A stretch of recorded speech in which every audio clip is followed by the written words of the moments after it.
Welcome to this life-changing video where we will be exploring the wisdom of the legendary Jim Rohn. Jim Rohn was a man who dedicated his life to helping people live a more fulfilling and successful life. His teachings have inspired millions of people around the world to achieve their dreams and become the best version of themselves. In this video, we will dive deep into the timeless wisdom of Jim Rohn and discover the secrets to living a more fulfilling life. You will learn how to unlock your full potential, develop a mindset of success, and create a life that you truly love. This video is not just about changing your life, it's about transforming it. So, get ready to take notes, because the insights you will learn from Jim Rohn will change your life forever. Sit back, relax, and let's begin this journey together. People are born hungry. During the first few moments of life, a human infant is totally consumed by its appetite. First for air, then for nourishment. People stay hungry too. We're hungry all our lives. But exactly what it takes to satisfy our hunger usually changes a great deal. By the time we reach adulthood, some of us are hungry for wealth and power. Some of us are hungry for truth. Some people want everyone to love them. Others want everyone to fear them. But there's a fundamental challenge with all these appetites. None of them can ever be permanently satisfied. When it comes to wanting things, there's never any such thing as enough. And that can really get on our nerves. You get a new car, but in a couple of years, it's an old car. You get a new computer. It does everything real fast, certainly faster than the one your neighbor's got. But then a year goes by, and now your neighbor gets a computer that's even faster than yours. Where does it all end? There's really only one kind of person who's actually comfortable with the impossibility of satisfying his appetites. This is the person who wants that mysterious commodity called wisdom, whatever that is, and wants it more than all the cars and computers in the world. Wisdom, like the learning capacity of the human brain, is infinite.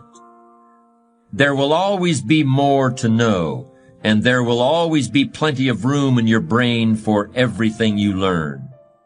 Life is a paradise, really, if you're a person who genuinely wants wisdom. We all want to be successful, and I'm certainly in favor of that, but I've known some people who literally wanted all the money they could get. Not what the money could buy, but the money itself. The nickels, the dimes, the quarters. Wanting all the money in the world is like wanting to know all there is to know in the world. Except the man who wants all the money is miserable. He'll never get it all, and he'll never think he has enough. Even if he had rooms filled with $1,000 bills, he'd still want the next man's nickel. And he'd be in pain about that, filled with envy about it. The man who wants wisdom also wants to look back over his shoulder at the other guy, but he just wants to see what the other guy is reading. And if the other guy is reading a book he hasn't read yet, he's actually happy about it. He looks forward to reading it himself. The acquisition of wisdom is not what all the mathematicians call a zero-sum game. You don't have to give up something in order for me to have it. You can give me your wisdom and now I'll have it, but you still have it too. When one person shares wisdom with another, neither person is diminished. In fact, both are made wiser. Giving and taking is such a basic experience for most of us, but the whole concept of giving and taking doesn't really apply to wisdom. There's no giving and taking, there's only sharing. Wisdom is a unique commodity, if indeed it can even be called a commodity. Unlike the other things people hunger for, wisdom is very hard to visualize. We could imagine rooms full of money, but how can you picture a room full of wisdom? Books aren't wisdom. They're just pieces of paper bound together.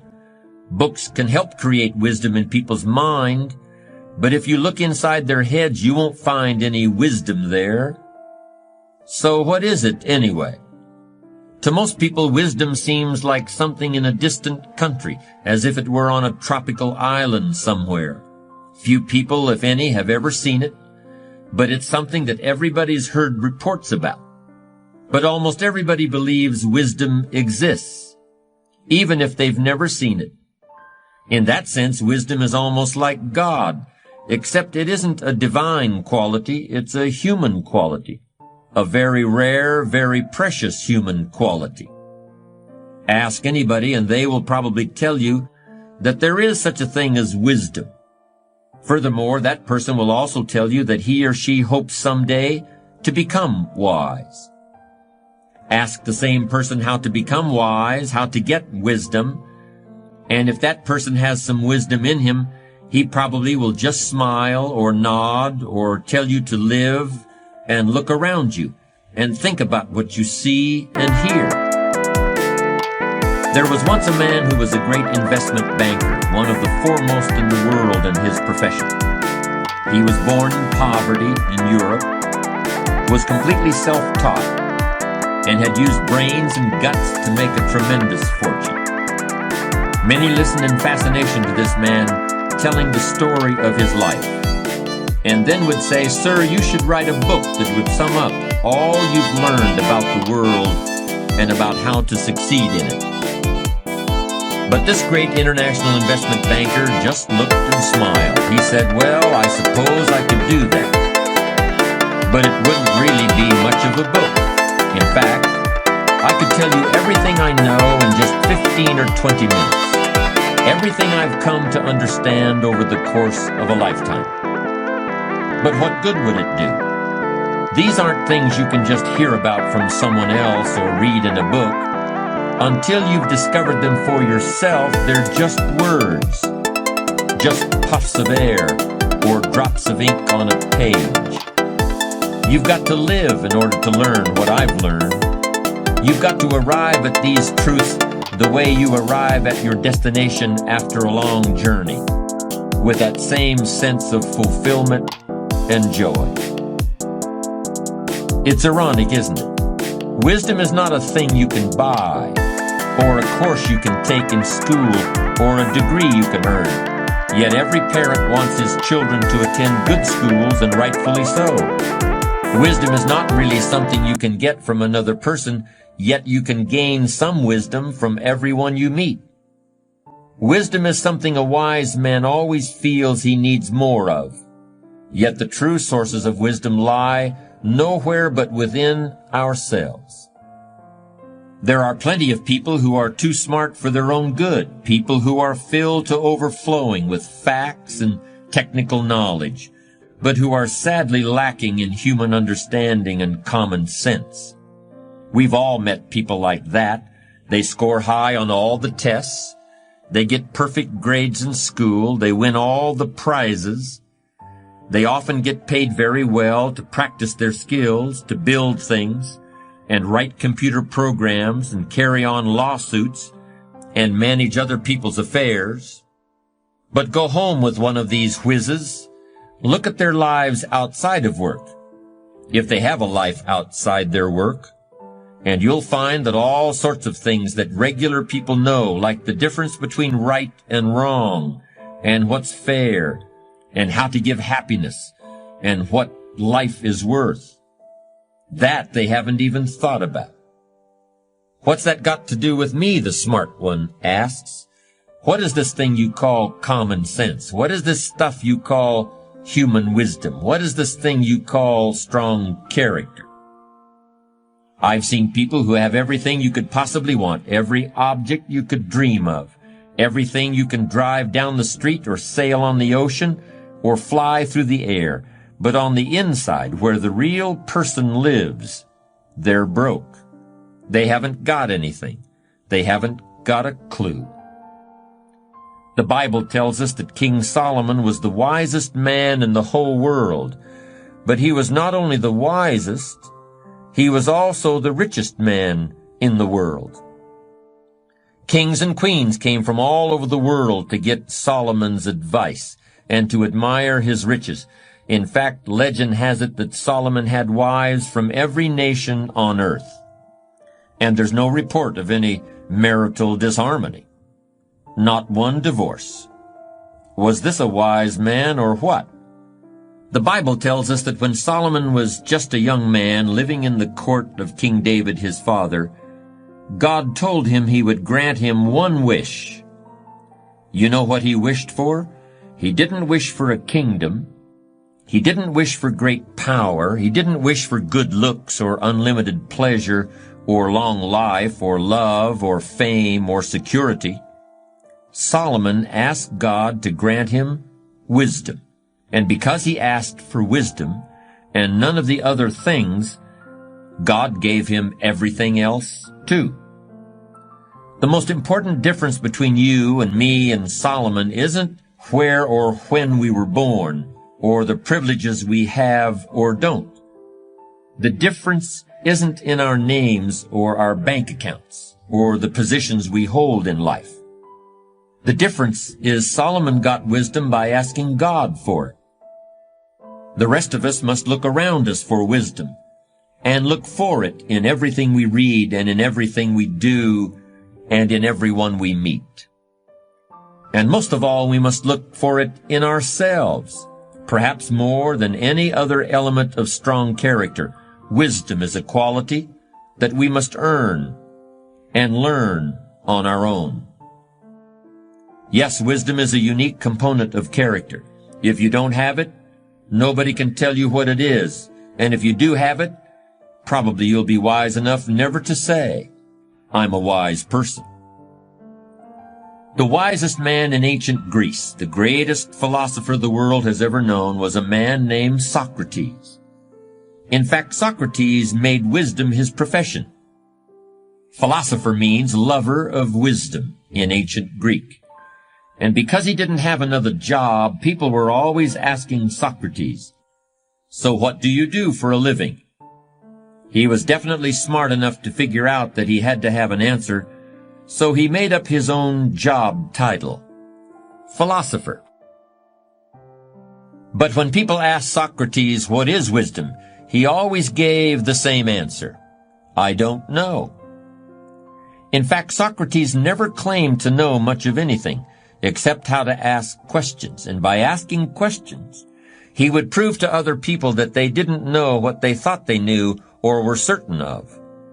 Everybody in Greece agreed that Socrates was the wisest man in Greece, but unlike King Solomon, the philosopher Socrates didn't have great wealth. The wisest man in Greece was poor. King Solomon managed to run a huge household with many wives and homes and lots of children, and he accomplished this without any discord or unhappiness. But Socrates had no home life at all. The wisest man in Greece was married to a famous and terrible nag, and they had no children. Socrates, the wisest man in Greece, just went to the marketplace every day and hung around and asked people questions and hoped to get invited to a banquet so he wouldn't have to go home and face his wife. King Solomon was honored by all the great leaders of his time, but Socrates, the wisest man in Greece, didn't even have any support among the powerful people in his own country. Their sons would go to Socrates and learn what they could from the philosopher, but the powerful families of Athens, the Greek city where Socrates lived, got tired of Socrates' questions.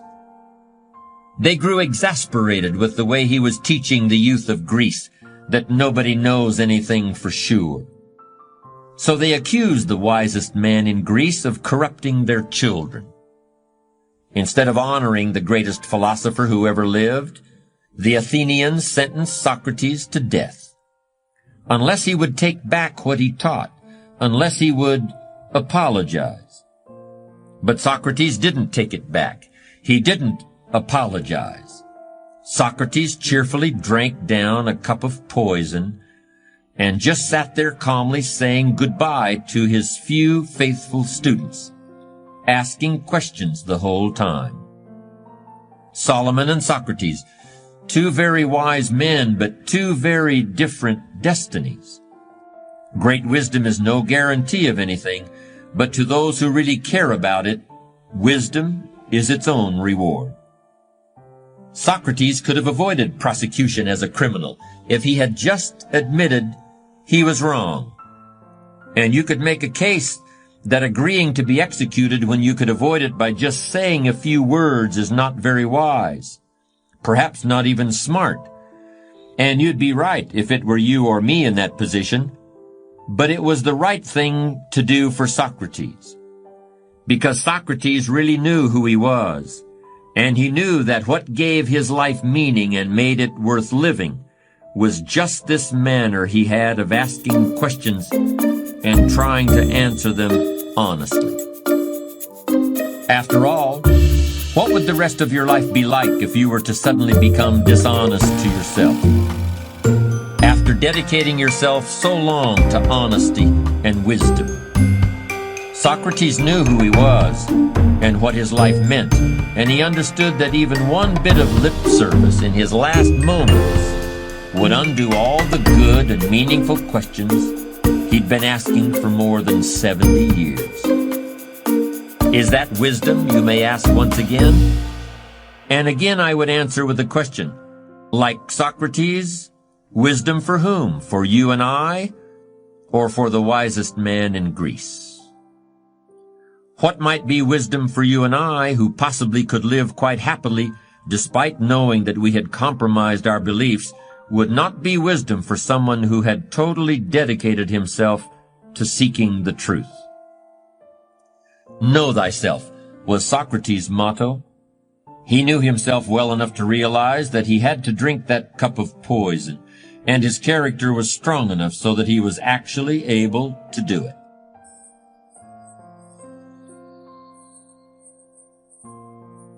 I know a few people who make their livings as personal financial planners. They help individuals and families define their financial needs today and in the coming years, and they help people do what must be done to provide for those needs. Any good personal financial planner will tell you that most people are insufficiently prepared for retirement. And I would add that this lack of preparedness is not limited to the financial sphere. Because for a mature human being, there has got to be some higher value or higher truth than just staying on in life, just catching a few more gasps of air, or even having a large enough retirement income so you can spend your final years on the golf course. In my work, I've talked a lot about what conclusions you should draw if you're not wealthy by the time you're 50 or 60 years of age. How it's an indication of poor planning or poor self-management. But if you're 50 or 60 and you haven't really thought about what more there is, or who you are, and why you're here, and what your life means, well, you just haven't provided for your old age. Don't worry about a financial planner. You need a personal wisdom consultant. Part of wisdom is knowing what you lack and looking for it and asking for it. Another part of wisdom is knowing, at the same time as you ask, that there are no final answers. There are always more questions. There are always more things and people you don't now know and haven't yet heard of or seen. So you may have that retirement package. You may have the medical benefits, the pension, the Sunbelt home, and a steady income you can live on. What good is it if you're isolated? And I don't mean just physically alone. I mean isolated from a real sense of connection with what's come before and with what lies ahead. It's here that wisdom provides very real, very practical benefits. It's wisdom that provides a sense of life's value and assurance that all the effort has been worthwhile. There's no question that we must take care of our material needs, but a fulfilled life requires meaning as well as substance. Wisdom is the fruit of experience. Experience is something everyone gets if they live long enough, but not everyone knows what to do with it. Wisdom comes from seeing the world and the people in it, and from noticing patterns and connections, and from using what other people let you see of themselves in order to understand your own self. I can hear somebody saying, "Wait a minute. You've spent a lot of time saying that nobody knows what wisdom is, and now you're giving a detailed description of it."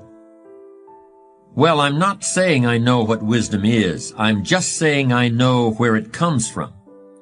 I know what it takes to get it. In fact, I've never met a person who actually said, "I know what wisdom is." About as close as I'll ever come to say that is to say that I know what the opposite of a wise person is.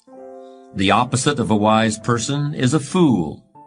And a fool usually gets treated like a fool, sooner or later.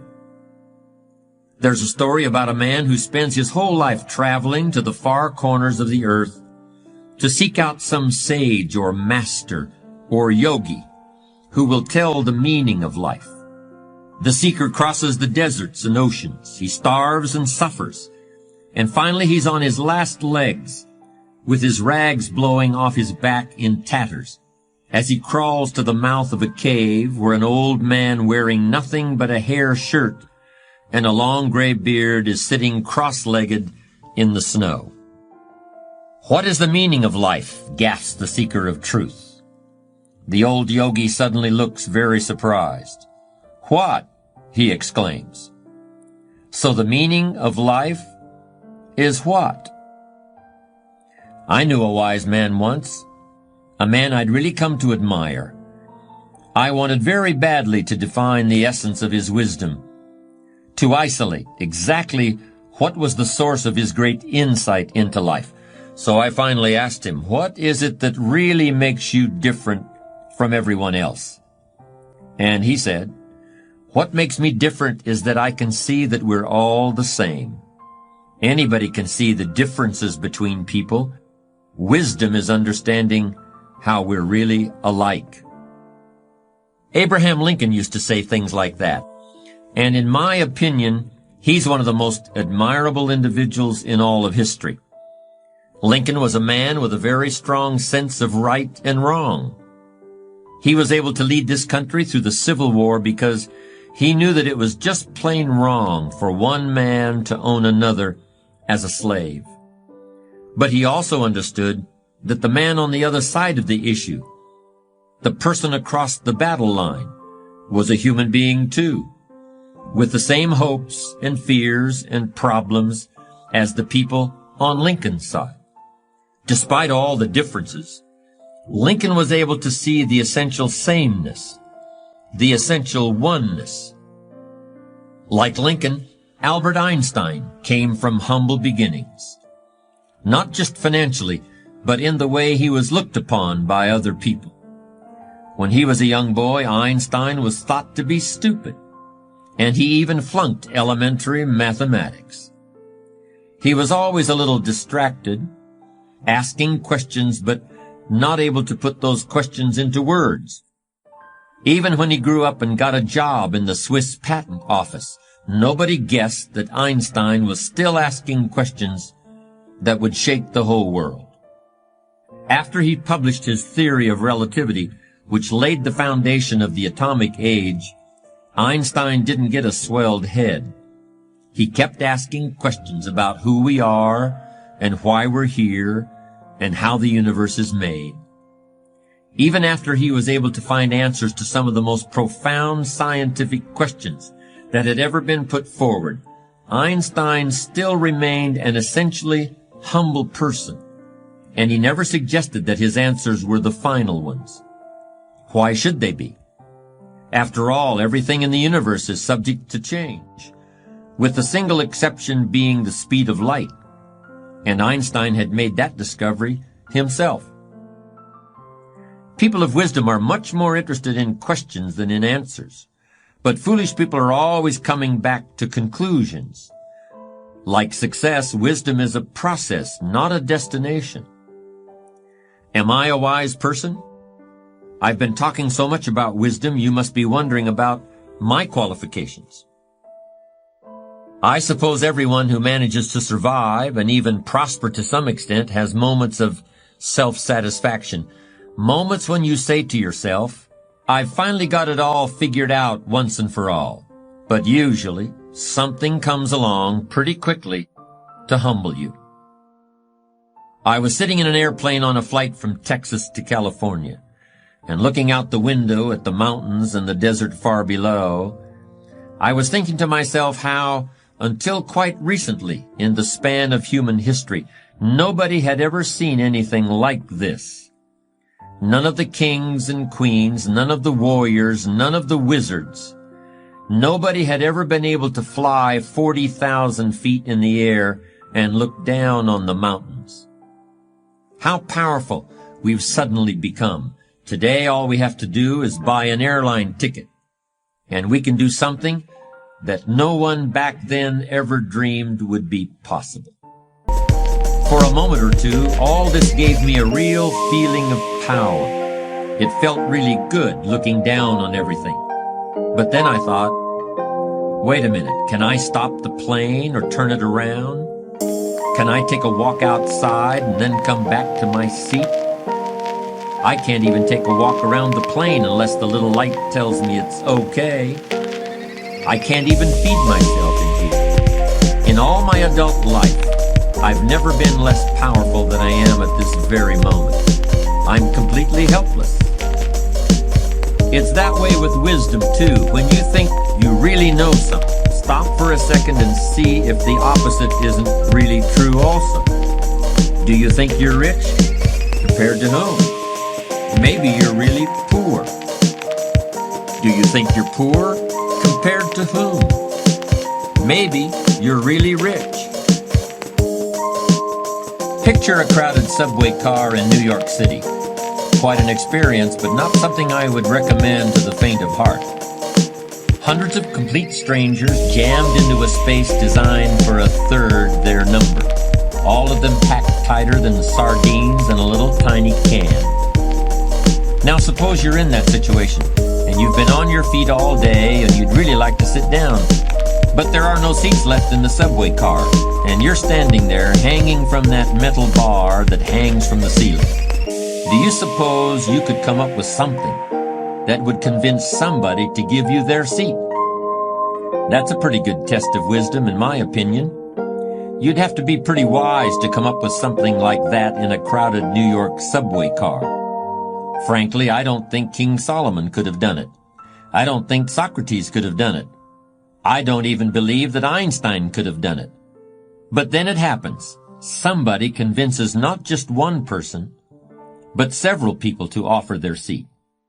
People are actually competing to give up their precious seats in that crowded New York subway car. Who is this somebody? A pregnant woman. A very pregnant woman, in fact. People are scrambling to give her their seats. But you see, it wasn't really the woman who convinced them to do it. It was the baby inside. It was a tiny creature who couldn't even talk or even imagine the very idea of talking, who convinced these tough New Yorkers to stand up. Einstein couldn't have done that. Excuse me, my name is Albert Einstein. Perhaps you've heard of me. Do you think I could have your seat here in the subway? Never heard of you, Einstein, but get lost anyway. But I'm very wise. Yeah, well, you're wising off to the wrong guy. So am I saying an unborn baby is wiser than Albert Einstein? Maybe you should decide. But that baby certainly solved the problem. Here's a phrase that I'm pretty sure contains some important wisdom.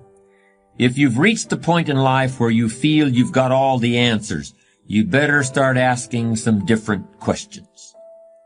The fool is always reaching his intellectual destination. The wise man is always wondering how much further there is to go. The fool's viewpoint is always narrowing. He talks more and more, but he listens less and less all the time. He starts saying the same things, and that's because he's always thinking the same thoughts. If he's a powerful fool, people are eager to help him along in this, particularly if they're dependent upon him for their living. But they're laughing at him behind his back, and they're watching and waiting too for the moment when he finally becomes vulnerable. Here's a scene, a big league baseball game. The pitcher gets into an argument with the umpire. The pitcher has been covering first base on a bunt, but the ump calls the runner safe. So the pitcher just stands there with the ball in his hand, yelling and arguing, because he is sure he's right. He's sure the runner should be called out. But of course, the whole time he's arguing, the runner keeps running. And this pitcher is so sure he's right. He's so totally wrapped up in his own wisdom that the runner runs all the way around the bases and scores. You've probably seen things like that happen. A person so convinced of their own wisdom that they cause more damage than any fool. It doesn't only happen on the baseball diamond. Stay away from people like that. And if you find yourself behaving like that, get a different baseball glove, because it's high time you stopped pitching and started catching for a while. My father once told me, I've seen a lot of wicked people and a lot of foolish ones, and I believe they both get what they deserve in the end. But the foolish ones get it first. I've found that to be true. In a way, it's the opposite of the idea that ignorance is bliss. Ignorance is not bliss, it's misery. It's poverty of the mind and spirit, and sooner or later of the bank account. Wisdom is wealth of the heart, mind, and soul. And unlike money, once you have it, no one and nothing can ever take it away from you. Once you've come to possess it, wisdom is yours forever.